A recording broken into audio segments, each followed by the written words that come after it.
منہ میں غلطی سے پانی چلا گیا تو روزہ کیا ٹوٹ جائے گا؟ اگر غلطی سے منہ میں پانی چلا جائے تو روزہ ٹوٹ جائے گا، اور صرف قضا ہوگی یا کفارہ بھی ہوگا؟ ایک ہوتا ہے بھولے سے پانی پی لینا، تو بھولے سے پانی پینے سے تو روزہ بھی نہیں ٹوٹتا، کفارہ بھی نہیں ہوتا۔ ایک ہے غلطی سے پانی چلا جانا، یعنی آپ کو روزہ یاد تھا اور آپ نے منہ میں کلی کی اور غلطی سے منہ میں چلا گیا، وہ روک ہی نہیں سکے پانی، تو پھر روزہ ٹوٹ جائے گا آپ کا۔ ایسی کوئی حدیث ہمارے پاس نہیں ہے جس میں آتا ہے کہ غلطی سے پانی پینے سے بھی روزہ نہیں ٹوٹتا، بھولے سے ہے، غلطی کا نہیں ہے۔ تو غلطی سے چلا گیا تو یہ چونکہ آپ کی غفلت ہے لہذا روزہ ٹوٹ جائے گا، لیکن کفارہ نہیں ہوگا کیونکہ جان کر آپ نے نہیں کیا، صرف قضا ہوگی۔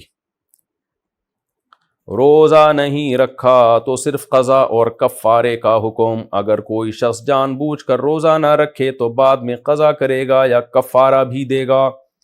اگر روزہ رکھا ہی نہیں ہے تو پھر صرف قضا کرے گا، کفارہ نہیں دے گا، اور بہت بڑا کبیرہ گناہ بھی ہوگا، مرتکب ہوگا گناہ کا۔